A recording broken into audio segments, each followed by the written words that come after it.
அஸ்ஸலாமு அலைக்கும் வரஹ்மத்துல்லாஹி வபரகாத்துஹு. உலகிலே நாம் நம்முடைய குடும்பத்தார்களோடு மகிழ்ச்சியாக சந்தோஷமாக இருப்பதை போல நம்முடைய பெற்றோர்கள், நம்முடைய மனைவிமார்கள், நம்முடைய பிள்ளைகளோடு சந்தோஷமாக மகிழ்ச்சியாக இருப்பதை போல நாளை சுவனத்திலும் மகிழ்ச்சியாக இருக்க வேண்டும், குடும்பத்தார்களோடு இருக்க வேண்டும் என்று ஆசைப்படுவார்கள். அல்லாஹு தஆலா அந்த ஆசையை நிறைவேற்றி அவர்களை ஒன்று சேர்த்து வைப்பான். சோனத்திற்குள் நுழைகின்ற பொழுதே சேர்ந்து நுழைகின்ற ஒரு அற்புதமான ஏற்பாட்டை அல்லாஹு தஆலா செய்திருப்பான். அல்லாஹ் குர்ஆனிலே ஜன்னாத்து அத்னி யதுகுலூனஹா, சொர்க்கத்திலே அவர்கள் நுழைவார்கள். வமன் ஸலஹ மின் ஆபாயிஹிம், அவர்களுடைய பெற்றோர்கள், வஅஸ்வாஜிஹிம், அவர்களுடைய மனைவிமார்கள், வமின் துர்ரியாத்திஹிம், அவர்களுடைய பிள்ளைகள், இவர்களிலிருந்து யார் நல்ல அமல்கள் செய்திருக்கிறார்களோ அவர்களும் சேர்ந்து சொர்க்கத்திலே அவர்களோடு நுழைவார்கள் என்று அல்லாஹு தஆலா கூறுகிறான். மனைவிமார்களுக்கு மட்டும் அல்லாஹ் தனியாக இப்படி சொல்லுவான், உதுகுலுல் ஜன்னத அன்தும் வ அஸ்வாஜுக்கும் துஹ்பரூன், நீங்களும் உங்களுடைய மனைவிமார்களும் மகிழ்ச்சி அடைந்தவர்களாக, சந்தோஷம் அடைந்தவர்களாக உள்ளே சொர்க்கத்திற்குள்ளே நுழையுங்கள் என்று அல்லாஹு தஆலா கூறுவான். ஆம், இணையத்திற்குரியவர்களே, மனைவிமார்களும் சுவனத்திலே நம்மோடு இருப்பார்கள். எப்படிப்பட்ட மனைவிமார்கள் என்றால், ரசூலுல்லாஹி ஸல்லல்லாஹு அலைஹி வஸல்லம் அவர்கள் சொல்லுவார்கள், இதா ஸல்லத் ஹம்ஸஹா, உலகத்திலே 5 வேளைகள் தொழுது ரமலானிலே நோன்பு நோற்று தன்னுடைய கற்பை பாதுகாத்து கணவனுக்கு கட்டுப்பட்டு நடக்கிறார்களே, அத்தகைய மனைவிமார்களை பார்த்து சொல்லப்படும், நீங்கள் விரும்பிய வாசல் வழியாக சுவனத்திலே நுழையுங்கள் என்பதாக. அப்படிப்பட்ட மனைவிமார்கள் கணவன்மார்களோடு நாளை சுவனத்திலே ஒன்றாக நுழைவார்கள். கரியத்திற்குரியவர்களே, சில பெற்றோர்கள் உயர்ந்த அந்தஸ்திலே இருப்பார்கள், பிள்ளைகள் தாழ்ந்த அந்தஸ்திலே சுவனத்திலே இருப்பார்கள். பெற்றோர்களுக்கு தன் பிள்ளைகளோடு சேர்ந்து இருக்க வேண்டும் என்கின்ற ஆசை இருக்கும், பிள்ளைகளுக்கும் தன் பெற்றோர்களோடு சேர்ந்து இருக்கின்ற ஆசை இருக்கும். அல்லாஹு தஆலா பெற்றோர்களை பிள்ளைகள் இருக்கின்ற கீழ்த்தளத்திற்கு இறக்காமல் இந்த பிள்ளைகளை பெற்றோர்கள் இருக்கின்ற உயர்ந்த அந்தஸ்திற்கு அல்லாஹு தஆலா உயர்த்தி விடுவான். குர்ஆனிலே அல்லாஹு தஆலா வல்லதீன ஆமனு, ஈமான் கொண்டார்களே அத்தவர்கள், வத்தபஅதுஹும் துர்ரியத்தஹும் பிஈமானின், ஈமானை கொண்டு ஈமானோடு அவர்களை பின்பற்றுகின்ற அவர்களுடைய பிள்ளைகள், அவர்களை அல்ஹக்னா பிஹிம் துர்ரியத்தஹும், அவருடைய பெற்றோர்களோடு நாம் சேர்த்து வைப்போம் என்று அல்லாஹு தஆலா கூறுகிறான். ஆம், பெற்றோர்கள் உயர்ந்த அந்தஸ்திலே இருக்கின்ற பொழுது தாழ்ந்த அந்தஸ்திலே இருக்கின்ற பிள்ளைகளையும் அந்த பெற்றோர்களோடு நாம் சேர்த்து வைத்து விடுவோம் என்று அல்லாஹு தஆலா கூறுகிறான். பெற்றோர்களால் பிள்ளைகள் அந்தஸ்து பெறுவதை போன்று பிள்ளைகளால் பெற்றோர்கள் அந்தஸ்து பெறுவதும் உண்டு. ரசூலுல்லாஹி ஸல்லல்லாஹு அலைஹி வஸல்லம் அவர்கள் கூறுவார்கள், சுவனவாசிகளுக்கு அல்லாஹு தஆலா திடீரென்று உயர்ந்த அந்தஸ்தை வழங்குவான். அப்பொழுது அவர்கள் கேட்பார்கள், எங்களுக்கு ஏன் இந்த உயர்ந்த அந்தஸ்து வழங்கப்பட்டிருக்கிறது என்பதாக. அதற்கு அவர்களுக்கு பதில் சொல்லுவான் அல்லாஹு தஆலா, உம்முடைய பிள்ளைகள் உமக்காக இஸ்திக்ஃபார், பாவ மன்னிப்பு தேடியதின் காரணமாக சொர்க்கத்திலே உம்முடைய அந்தஸ்து உயர்த்தப்படுகிறது என்று அல்லாஹு தஆலா கூறுவான் என ரசூலுல்லாஹி ஸல்லல்லாஹு அலைஹி வஸல்லம் அவர்கள் கூறுவார்கள். ஆம், நாம் செய்கின்ற நம்முடைய பெற்றோர்களுக்கு நாம் செய்கின்ற துஆக்களும் பாவ மன்னிப்புகளும் ஒரு காலம் வீணாகுவதில்லை. அது அவர்களுடைய சுவன அந்தஸ்தை உயர்த்துவதற்கு காரணமாக இருக்கிறது. கண்ணியத்திற்குரியவர்களே, கணவன்மார்கள் மனைவிமார்களோடு மிக சந்தோஷமாக சுவனத்திலே இருப்பார்கள். அல்லாஹ் அதை தனித்து சொல்கிறான், ஹும் வஅஸ்வாஜுஹும், அவர்களும் அவர்களுடைய மனைவிமார்களும் ஃபீ திலாலின் அலல் அராயிகி முத்தகிவூன், அராயிக் என்று சொல்லப்படக்கூடிய அந்த அரியாசனத்திலே சாய்ந்தவர்களாக உட்கார்ந்திருப்பார்கள், அமர்ந்திருப்பார்கள் என்பதாக.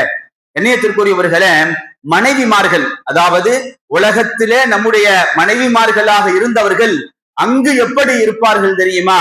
அங்கு அவர்கள் வேறு ஒரு நிலைக்கு மாற்றப்பட்டு விடுவார்கள். இன்னான் அன்ஷஅனாஹுன்ன இன்ஷாஅ, அவர்களை நாம் புதிதாக மாற்றி விடுவோம். உலகத்திலே இருப்பதை போன்று அவர்கள் அங்கு இருக்க மாட்டார்கள். ஃபஜஅல்னாஹுன்ன அபுக்காரா, அவர்களை கன்னி பெண்களாக நாம் மாற்றி விடுவோம். உருபன், கணவனின் மீது பிரியமுடையவர்களாக நாம் மாற்றி விடுவோம். அத்துராபா, சம வயதுடையவர்களாக நாம் மாற்றி விடுவோம். எப்படி சுவனவாசிகளான ஆண்களுக்கு சம வயதுடையவர்களாக அல்லாஹ் எல்லாவற்றையும் எல்லோரையும் ஆக்கி விடுவானோ, அதே போன்று மனைவிமார்களையும் சம வயதுடையவர்களாக அல்லாஹு தஆலா ஆக்கி விடுவான். கன்னி பெண்களாக அல்லாஹு தஆலா ஆக்கி விடுவான். அது மட்டுமல்ல, அஸ்வாஜும் முத்தஹரத்துன் என்று அல்லாஹ் சொல்லுகிறான். பரிசுத்தமான மனைவிமார்கள் என்று சொல்லுகிறான்.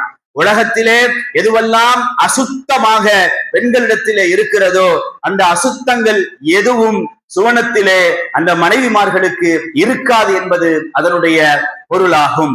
ஆக மிக உயர்வான நிலையிலே நம்முடைய மனைவிமார்கள் நமக்கு சுவனத்திலும் கிடைப்பார்கள். அப்படியானால் பெண்களுக்கு, கண்ணியத்திற்குரியவர்களே, பெண்களுக்கும் அவர்கள் எதை விரும்புவார்களோ அப்படிப்பட்ட விருப்பத்தை அல்லாஹு தஆலா சுவனத்திலே நிறைவேற்றி வைப்பான். பெண்களை விளக்க உரையாளர்கள் இப்படி பிரிக்கிறார்கள். முதலாவது, திருமணம் ஆகாமல் மரணித்து விட்ட பெண்கள். இரண்டாவது, தலாக் விடப்பட்டு வேறு திருமணம் செய்யாத பெண்கள். மூன்றாவது, சுவனத்திற்கு உரிய பெண்களாக ஆகிவிட்டவர்கள், ஆனால் அவர்களுடைய கணவன் சுவனவாசியாக ஆகாதவர். இந்த மூன்று வகையான பெண்களுக்கும் அல்லாஹு தஆலா சுவனத்திலே அவர்கள் விரும்பிய கணவன்மார்களை மணமுடித்து வைப்பான். காரணம், வலக்கும் ஃபீஹா மா தஷ்தஹி அன்ஃபுசுக்கும், சுவனத்திலே அவர்கள் விரும்புகின்ற ஒன்று கிடைக்கும். வலக்கும் ஃபீஹா மா தஷ்தஹி, அதே போன்று வதலுத்துல் ஐன், அவர்கள் எதை கண்குளிர்ச்சியாக நினைக்கிறார்களோ அது அவர்களுக்கு கிடைக்கும். அந்த அடிப்படையிலே பெண்கள் யாரை விரும்புகிறார்களோ சுவனத்திலே அவர்களுக்கு மணமுடிக்கி வைக்கப்படும். சரி, சில பெண்கள் திருமணம் முடித்திருப்பார்கள், கணவன் இருக்கவே மரணித்திருப்பார்கள். சில பெண்கள் திருமணம் முடித்திருப்பார்கள், கணவனுக்கு பிறகு வேறு மறுமணம் செய்யாமல் மரணித்திருப்பார்கள். இப்படிப்பட்ட இந்த இரண்டு வகையான பெண்களுக்கும் உலகத்திலே அவர்களுடைய கணவனாக யார் இருந்தார்களோ அவர்களே அவர்களுக்கு சுவனத்திலும் கணவனாக இருப்பார்கள். சில பெண்கள் கணவன் மரணித்ததற்கு பிறகு வேறொரு திருமணம் செய்திருப்பார்கள். அப்படியானால் அவர்களுக்கு இரண்டு கணவன்களாக, சில சமயத்திலே அவரும் மரணித்து மூன்றாவது திருமணம் முடித்திருப்பார்கள். அவர்களுடைய நிலை என்ன என்று கேட்கப்படுகின்ற பொழுது, கடைசியாக யாரை திருமணம் முடித்திருந்தார்களோ ரசூலுல்லாஹி ஸல்லல்லாஹு அலைஹி வஸல்லம் அவர்கள் சொல்லுவார்கள், ஆகிர் ஜௌஜின், கடைசி கணவனோடு அவர்கள் சுவனத்திலே இருப்பார்கள். ஹுதைஃபா ரலியல்லாஹு தஆலா அன்ஹு அவர்கள் தன்னுடைய மனைவியிடத்திலே, சுவனத்திலும் உனக்கு நான் கணவனாக வர வேண்டும் என்று நீ ஆசைப்பட்டால் என்னுடைய மௌத்திற்கு பிறகு நீ வேறு திருமணம் செய்து கொள்ளாதே. காரணம், கடைசி கணவர் தான் சுவனத்திலும் கணவராக இருப்பார் என ரசூலுல்லாஹி ஸல்லல்லாஹு அலைஹி வஸல்லம் அவர்கள் கூறியிருக்கிறார்கள். அதனால்தான் நபிகளாருடைய அனைத்து மனைவிமார்களும் அடுத்து திருமணம் செய்வது தடை செய்யப்பட்டிருக்கிறது. காரணம், நபிகளாரோடு அவர்கள் அத்துணை பேர்களும் சுவனத்திலே இருக்க வேண்டும் என்பதற்காக. இணையத்திற்குரியவர்களே, பெண்களுக்கு சொல்லி முடித்தாகிற்று. திருமணம் முடிக்காத ஆண்கள், திருமணம் முடிக்காமல் இந்த உலகத்திலே மரணித்து விட்ட ஆண்களுக்கு, அல்லது மனைவிமார்கள் இருக்கவும் வேறு மனைவிமார்களை அல்லாஹு தஆலா சுவனத்திலே திருமணம் முடித்து தருவானா? ஆம், நிச்சயமாக தருவான். அது எப்படிப்பட்ட மனைவிமார்கள் என்பதை இன்ஷா அல்லாஹ் நாளை பார்ப்போம். கண்ணியத்திற்குரியவர்களே, இன்று ஒற்றைப்படையான இரவு, 25ஆம் நாள் இரவு, லைலத்துல் கத்ரை தேடுகின்ற ஒரு அற்புதமான இரவு. நாம் வழமை போல லைலத்துல் கத்ரை தேடி இரவு அமல்களிலே இன்ஷா அல்லாஹ் இன்றும் ஈடுபடுவோம்.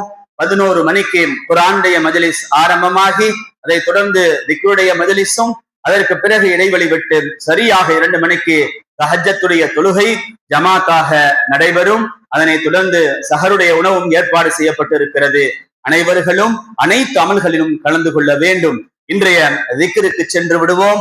ஒற்றைப்படையான இரவாக இருப்பதால், லைலத்துல் கத்ரை தேடுகின்ற இரவாக இருப்பதால், ஆயிஷா ரலியல்லாஹு தஆலா அன்ஹா அவர்கள் நபிகளாரிடத்திலே கேட்டு, நபிகளார் சொன்ன அல்லாஹும்ம இன்னக அஃபுன் துஹிப்புல் அஃப்வ ஃபஅஃபு அன்னி, யா அல்லாஹ் நீ மன்னிப்பவன், மன்னிப்பை விரும்புகிறவன், என்னை மன்னிப்பாயாக என்கின்ற துஆவோடு யாதல் ஜலாலி வல் இக்ராம்.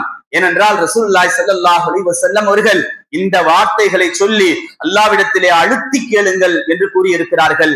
நாம் அல்லாஹ்விடத்திலே துஆ செய்கிறோம். எனவே அதற்கு முன்னால் யாதல் ஜலாலி வல் இக்ராம் அல்லாஹும்ம இன்னக அஃபுன் துஹிப்புல் அஃப்வ ஃபஅஃபு அன்னி என்பதை சொல்லிக் கொண்டே இருப்போம். அல்லாஹ்வுடைய மன்னிப்பை பெற்றுக் கொண்டே இருப்போம். வாஹிரு தவானா அனில் ஹம்துலில்லாஹி ரப்பில் ஆலமீன்.